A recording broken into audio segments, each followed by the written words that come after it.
Poder absoluto es lo que va a acumular ahora el flamante nuevo ministro de Hacienda y Economía. Recordemos la fusión ministerial, ¿no? Entre Hacienda y el Ministerio de Economía, Planificación y Desarrollo. Eso va a pasar ahora mismo con el señor Magín Díaz. Y hay que hacer un análisis no solamente desde lo político, que es importantísimo, sino desde la economía política. Y para ello tenemos a un experto en el tema que ha estado en otras ocasiones aquí en la plataforma, que es nuestro amigo Carlos Grateró, que está vía remota. ¿Cómo te va, Carlos? Muy bien, muy bien. Muchas gracias por la invitación. Bien, ¿qué lectura le podemos dar desde tu expertise, desde tu experiencia a este nombramiento con Magín Díaz? ¿Qué le espera a República Dominicana? Sí, mira, Magín es un colega con el cual yo he compartido de hace un tiempito, no directamente, porque como ustedes ven en su amplio perfil, él ha tenido varios puestos importantes, tanto en el Ministerio de Economía como en el Ministerio de Hacienda y otras entidades. Y si tú me preguntas mi posición sobre ese nombramiento, yo lo veo bien, me parece que Magín Díaz es uno de los economistas, de los funcionarios anteriores que mejor se ha manejado en cuanto a la crítica, en cuanto a la asertividad y la objetividad hacia este gobierno. Porque hay otros que, bueno, tú ves obviamente que muchas veces mienten, que manipulan la información, pero yo le he dado seguimiento a los artículos de Magín Díaz que están ahí y él ha sido bastante objetivo, bastante elocuente, y cuando hay que reconocer, obviamente, que el gobierno lo está haciendo bien, lo reconoce, y eso es importante. Correcto. Entonces, me parece bien, de hecho, mejor que otros nombramientos, porque ustedes saben la cuestión política esta del país y pues, en cuanto a la reelección, de que el presidente ya si anuncia que no se va a reelegir, ya los funcionarios quieren hacer lo que ellos quieran, y ahí viene gente que ya se va como degradando, y eso lo habíamos visto en otros gobiernos, se va como degradando la calidad de la gente que ponen, se va como degradando la importancia, porque, por ejemplo, Magín no es del PRM, Magín siempre fue un funcionario del PLD, en los gobiernos del PLD, y de hecho ahí, por ese mecanismo fue que estudió, por esos mecanismos fue que hizo y se inscribió al doctorado en economía, que no lo concluyó en Chicago. Y te digo, él es un hombre de la élite gubernamental. Ustedes saben que el servicio público acá se maneja mucho por compadrismo, por amiguismo. Y te digo, es un buen técnico, se ha manejado bastante bien. Pero la parte que a mí me preocupa un poquito es su posición en cuanto a la ideología política detrás de la reforma fiscal. Porque obviamente, como han estado destacando en las redes sociales, él abogaba, como yo también abogo, porque había que hacer una reforma fiscal integral. Se sabe desde hace mucho que hay que hacer un pacto fiscal, como te digo, él trabajó también en esa parte, y es impostergable. Yo creo que Abinader, con este costo político que estaría dispuesto a asumir, es el momento para que él haga ya, no una reforma fiscal, sino un pacto, porque ahí hay que negociar. Entonces, a Magín lo trajeron para eso, para introducir nuevamente la reforma fiscal. No sé si directamente este es el objetivo, porque te digo, políticamente no entiendo cómo es que tú vas a un funcionario del PLD teniendo gente dentro del PRM. Hay mucha gente que te pudiera mencionar que pudiera jugar un rol importante ahí y quizá, pero el problema aquí es que como con el gobernador del Banco Central y muchos funcionarios, hay que poner ahí el que complazca a los empresarios, y ese es el problema de Magín. Pero vamos a ver, Grateró, a los empresarios no les gustan las reformas fiscales. A los empresarios les gusta pagar impuestos. Entonces, ¿cómo es que ellos van a poner a un hombre para que venga, haga la reforma? Y un hombre, Grateró, oye, hay que decir algo, porque Magín, en medio de la intención del gobierno del PRM poner las reformas que no pasó, tú dices que él fue un crítico muy objetivo, pero yo recuerdo declaraciones de Magín diciendo, bueno, las reformas sí debe ir, pero teniendo mucho cuidado de no cargar más a la clase media y empeñarse en poner a pagar a los ricos los impuestos y observar todos los incentivos que tienen. Eso dijo el señor Magín. Sí, mira, el problema con el colega Magín Díaz es la parte ideológica. De hecho, como te digo, tengo mucho tiempo conociéndolo, y él ha hecho propuestas de reforma fiscal. Ustedes conocen el Centro CRES, Centro Regional de Estrategias Económicas Sostenibles. Sí, claro. Ellos tienen una posición muy de ultraderecha.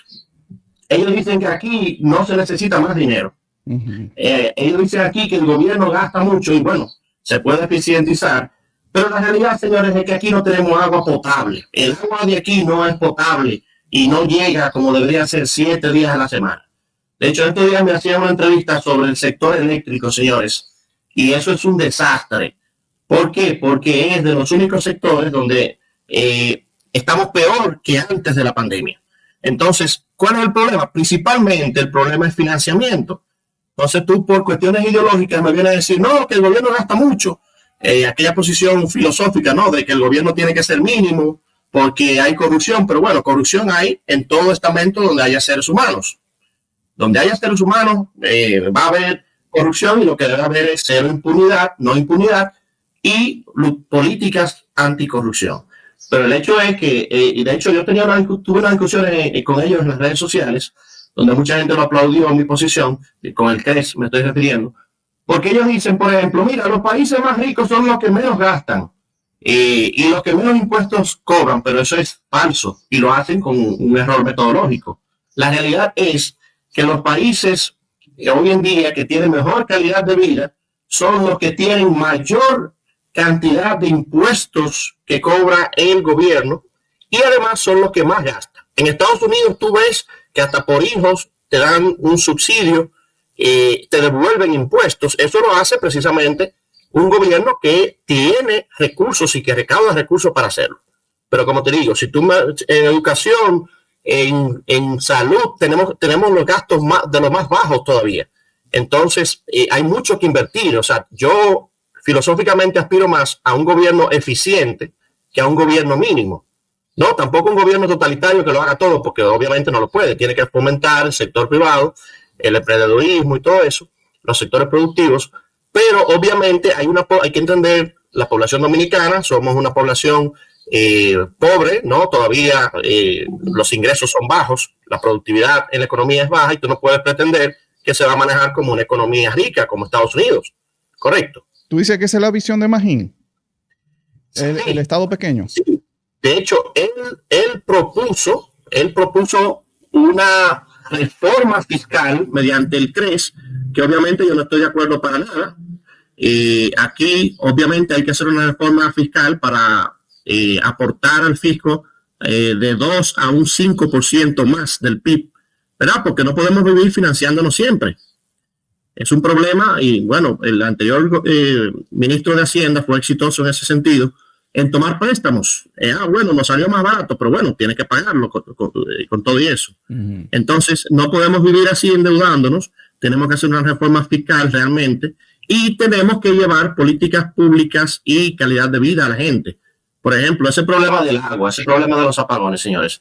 Es imposible que aquí el agua no esté contaminando, el agua con la que nos bañamos, señores. Tú la evalúas y realmente no es de calidad. Y a pesar de eso te llega 2 y 3 días, tú tienes que estar acumulando. Entonces, ¿cómo se hace eso? Obviamente, tú tienes que tener un financiamiento adecuado, tienes que tener un gobierno eficiente, ¿no? Cero corrupción, cero impunidad. Y para eso, obviamente, se necesita un gobierno más inmiscuido en los asuntos y sobre todo que haga las cosas bien. Gratero, yo no sé, pero yo no... La pregunta que te hice no sé si fue contestada. Ok. Sí. Te decía, Magín Díaz tiene la visión del Estado pequeño. Eso es lo que tú dices, ¿no? Sí, sí. Bien, pero si analizamos el historial. Sí, y el trabajo que hizo con Danilo Medina en impuestos internos, eso para nada se correspondía a la visión de un Estado pequeño. Magín Díaz fue uno de los hombres que amplió más la base puso a muchísima gente de la clase media a pagar impuestos aquí y mantuvo todos los privilegios del sector empresarial. Así es. Por eso te digo, él es una persona de la élite gubernamental De hecho, yo tengo información de alto nivel que a él hasta el Banco Central lo mandó a hacer PhD, le pagó, le financió su beca. Como yo he mencionado en otros aspectos, que muchas veces habría que ver realmente la idoneidad y hasta legalidad muchas veces de esas cuestiones, pero el hecho es, como te digo, que él le ha hecho unas propuestas. Él ha trabajado con el CRES y esa propuesta yo la conozco al dedillo, y hay muchas cosas buenas y muchas cosas discutibles. Me parece que él, por ejemplo, tiene una posición muy similar a la mía en cuanto a los incentivos al cine. Señores, aquí se está gastando demasiado dinero público en una industria no competitiva, en una industria que no la consumimos ni siquiera los dominicanos. Entonces hay que buscar no de destruir todos los incentivos, como él mismo menciona en sus artículos, sino de racionalizar. Es decir, vamos a invertir en las películas que realmente tienen algún aporte cultural, social, ¿verdad? Pero no en todas las películas. En 2024 se malgastó, lo podría decir directamente, cerca de 5.000 millones de pesos del erario. Ustedes saben cómo funciona la ley de cine. Así, ese dinero que dejó de entrar al erario público, que el gobierno no tiene disponible para gastar en agua, en salud, ¿no? Que es importante. Y al final eso los empresarios los reducen de los impuestos que tienen que pagar sobre la renta al gobierno. Entonces hay un incentivo ahí perverso de que no, yo voy a filmar cualquier película y me voy a ahorrar, voy a dejar de pagarle al Estado ese dinero. Bien. Como te digo.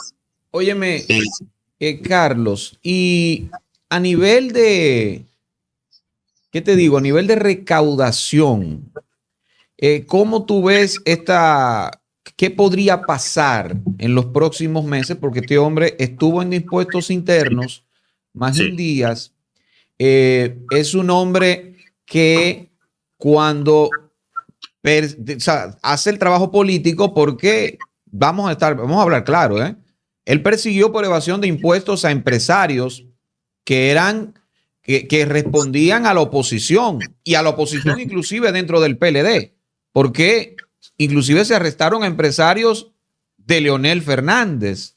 Yo no estoy diciendo que no evadían, claro, lo agarraron por algo, ¿no?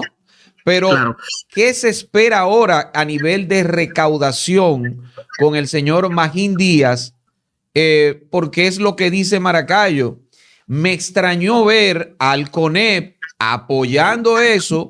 Creo que todos. A Doexpo, a Sonadores, a Sonadores, todo el mundo apoyando ese nombramiento de Magín Díaz, cuando vemos que ha sido el director de impuestos internos más agresivo contra cierta clase empresarial.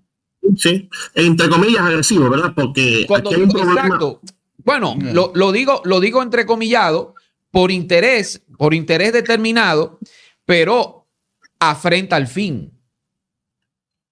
Un poquito, porque mira, todavía la evasión está en el ISTEBIS cerca de un 40%. Eso es excesivo, eso es demasiado. Eso quiere decir que cerca del 40% de lo que pagamos los dominicanos por lo que consumimos, por la ropa, los carros y eso, cerca del 40% se lo quedan los empresarios. Eso es ilegal, eso es un robo, o sea, ese dinero que no debería estar en manos de los empresarios, sino en el gobierno. Entonces, ahí hay que ir sin titubeos, hay que ir a atacar, a hacer un trabajo digno, honorable, y atacar no a los PLDistas, no a los PRMistas, no a los que sean amigos míos, sino a todo el mundo. Por eso le digo que debe ser un pacto fiscal donde todo el mundo se comprometa. Por ejemplo, en la reforma fiscal anterior, todos nos afectábamos. Por ejemplo, yo en algún momento hago algunas consultorías individuales de investigación, de economía, ¿no? Investigación científica, y hasta a ese impuesto que le cobraban a esa consultoría pasaban de 10 a 15%, y eso estaba bien. Es decir, lo que hay que hacer es sentarse a discutir no una reforma fiscal, un pacto fiscal donde todos los actores cedan, donde todos los actores verifiquen que no, que ese dinero se va a asumir, se va a gastar bien. Porque a veces también, ahora un reclamo con la gente es que hay apagones. Y hay apagones básicamente financieramente. Si ustedes ven la propuesta de reforma que se hizo, que al final habría que mejorar muchas cosas, pero decía, por ejemplo, que es 18,000 millones de pesos de esos que se iban a recaudar, se iban a invertir en electricidad. Entonces sabemos que el sector eléctrico es un sector deficitario, es un sector que está aportando al déficit del gobierno y que obviamente hay que financiar importantemente la infraestructura, hay que invertir en contadores, en nueva tecnología y todo eso. Entonces, obviamente, sí va a haber quizá una mejoría en las recaudaciones porque él conoce el sector, él sabe, ¿no? Tú sabes que la DGI es parte del Ministerio de Hacienda. Es decir, él sería como el ente superior de la DGI ahora y la conoce y sabe, ¿no? Lo que habría que hacer. Ok. Carlos, y yéndonos ya a algo más general, genérico si se quiere, ¿cómo tú estás viendo el desempeño de la economía en República Dominicana en los primeros 6 meses de este gobierno? ¿Cómo tú proyectas que va a terminar el año República Dominicana? Sí, mira, el año 2025 ya se establecía a principios de año, cuando se hacían las proyecciones, de que iba a crecer un 5%. Pero lamentablemente, con las condiciones externas que tenemos, de hecho, las instituciones tanto nacionales como internacionales han ido modificando esas proyecciones. Ya ahora se dice que va a crecer 4, primero 4.5, 4, y ahora quizá no se cumpla ese nivel de crecimiento. Es un año vamos a crecer por debajo del potencial, pero estaría cercano de 3.5 a 4% el crecimiento, lo que por lo menos no decrecemos, ¿no? Que sería peor, pero por ejemplo, miren estas complicaciones recientes con la guerra de Irán e Israel. Y todavía con lo que sucede en Rusia todavía se está guerreando, se están enviando drones en cada momento. Sí, Rusia, Ucrania, todavía, eso no para. Sí, entonces todavía eso es latente ahí porque nos afecta en el petróleo, en los insumos, la soya, el maíz y todo eso que necesitamos. Entonces esa realidad internacional que nos afecta a todos, ¿no? Más la guerra que tiene Trump comercial, con todo esto, que los aranceles, ¿no? Esta guerra un poco nos ha hecho olvidar ese tipo de cuestiones. Pero al final todo el mundo pierde con esa guerra, con toda guerra todo el mundo pierde, ¿verdad? Tanto una guerra militar, ¿no? Como una guerra económica y principalmente Estados Unidos. Si tú pones aranceles en una economía donde depende mucho del resto del mundo, obviamente tú vas a tener un nivel de precio mayor, tú vas a comprar cosas más caras tratando de que se haga, y ese es el problema de Donald Trump. Donald Trump de hecho estudió economía, pero él no conoce bien economía internacional. No es malo realmente que las cosas se produzcan en China. ¿Por qué? Porque de eso nos beneficiamos todos. Si tú haces el iPhone en Estados Unidos pagándole 10 o 20 dólares por hora a un estadounidense, con eso tú pagas 2 trabajadores chinos quizá por el día entero. Entonces, obviamente, ¿no? Con los chinos, con buena educación, sabiendo hacer las cosas, gente disciplinada, gente que va a trabajar las horas que tú le digas, y ahí es un problema, ¿no? Por otro lado, porque hasta se violan derechos humanos en China, eso lo conocemos. Pero el intentar bloquear eso, traer de nuevo, vamos a traer que se haga el iPhone, para ponerte solamente ese ejemplo, en Estados Unidos, eso nos perjudica a todo el mundo, incluyéndolos a ellos primeramente. Entonces el año, aunque va a ser positivo, pero va a ser ralentizado. Ustedes han visto que recientemente el Banco Central ha soltado, para decirlo así, dinero del encaje legal para incentivar la economía. Eso es bueno porque ya sabemos que tenemos restricciones, hay que tratar de reducir la tasa de interés, hay que tratar de poner crédito en las empresas y los entes productivos que van a generar riqueza. Bien, Gratero, vimos cómo, y vuelvo a la reforma fiscal, porque yo creo que esto es lo más importante. Vimos cómo el gobierno pues no pudo pasarla, teniendo a todos los sectores a favor de esto, ¿no? A todos los sectores, menos al pueblo dominicano. que fue el pueblo dominicano quien le tumbó el pulso a todos ellos, sector empresarial, el sistema partido político, yo creo que hasta la iglesia. Sí, sí. La iglesia, ¿te acuerdas, no, José, de los evangélicos que salieron con un comunicado? Evangélicos también, los católicos, claro, por supuesto.